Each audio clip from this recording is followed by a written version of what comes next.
I'm the Reverend Julie Brock, and I'm the minister at Community Unitarian Universalists in Brighton. This story is called Rosie and Grandpa Jim. Sunday was Rosie's favorite day of the week.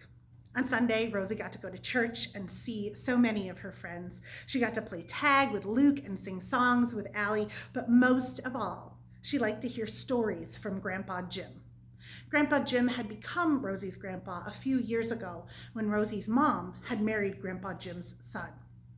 One day after church, Rosie got a hankering to go to the park down the street where they had a big twisting slide. Rosie asked her mother. She politely asked her mother. She was so excited and determined, and she thought her mother would say yes. And then she said, "Rosie, I'm sitting here having coffee and talking with my friends. Is there a way we could go a different time?" Rosie was disappointed. She was about to protest when she heard Grandpa Jim say, "If Rosie really wants to go to the park, I can take her." Rosie was delighted. Good old Grandpa Jim, always so reliable. They walked to the park and everything felt right with the world. The sun was shining. She was on her way to the big twisting slide, and she was holding Grandpa Jim's hand as they crossed the street while he told her one of his famous stories. But out of nowhere, Rosie heard a beep beep of a police car siren. Grandpa Jim jerked Rosie to the side of the sidewalk, as far away from the street as he could get. Two police officers in crisp blue suits got out of the car. One of them said to Grandpa Jim, "Sir, could I have a word with you over here?" and walked Grandpa Jim out of Rosie's earshot. The other knelt down beside Rosie and said, "Sweetheart, are you okay?" Rosie was confused. Of course she was okay. She was on the way to the park. Then the man said, "Sweetheart, did that man tell you he would take you to this park?" "Of course he said he would take me. That's why we're going," said Rosie. The police officer then leaned in and said in a quiet voice, "Do you know that man, honey?" Rosie was again confused by all of these questions. "Of course I know him. He's my grandfather," she said. It was the police officer's turn to look confused. "Sweetheart, you do know that that man can't be your grandfather, don't you?"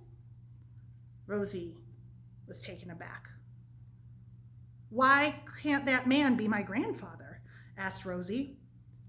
"Well," said the police officer, "look at your skin and look at your hair. What color are they?" Rosie said, "My mom has always said my hair is strawberry blonde, and my arm, I guess it's sort of peachish." "Right," said the police officer, "and look at that man you were with. What color is his skin? What color is his hair?" Rosie looked at Grandpa Jim and said, "Sort of brownish, I guess." The police officer leaned in again and said, "You do know, sweetheart, that people that look like you and people that look like him, they can't be related." At that moment, the other police officer stepped in and said, "He says the girl's mother's at the church down the street. We could at least check it out." The police officers walked Rosie and Grandpa Jim back to church. They found Rosie's mother, who then seemed to speak to them the same way that she spoke to Rosie when she was in trouble. So they let Grandpa Jim go, and he seemed very relieved. Rosie couldn't stop thinking about what he had said, though, that Grandpa Jim couldn't be her family. She asked her mother about it that week, but her mother just told her that the officer was wrong. Later, she asked Grandpa Jim, because it was still bothering her when she got to church, "Why would he say that we're not family, Grandpa?" "Rosie," said Grandpa Jim, "sometimes a good old story is about the best thing in the world, but sometimes people keep telling old stories that aren't true, and they hurt people. People tell stories that say that people that look like me and people that look like you can't be family, and that people that look like me can't be trusted. Those police officers thought I was up to no good because they didn't hear stories about people like you and people like me going to the park together.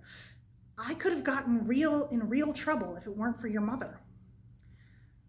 "But," said Rosie, "when we're all together, those are when my favorite stories happen." Grandpa Jim smiled.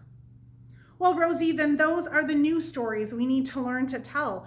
We need stories with all kinds of different characters and all kinds of different heroes from every walk of life. We need stories that teach people that everyone who looks alike aren't all the same, and you can't judge someone just based on what they look like. And, said Rosie, we need stories where people who look like you and people who look like me can be each other's family. Yes, said Grandpa Jim, that one for sure. The more people who learn that, the more hope I'll have for this world. Rosie was so relieved and happy to know that Grandpa Jim was still her grandpa. She thought he looked happy too. She even wondered if he was in a good enough mood to maybe want to go to the park.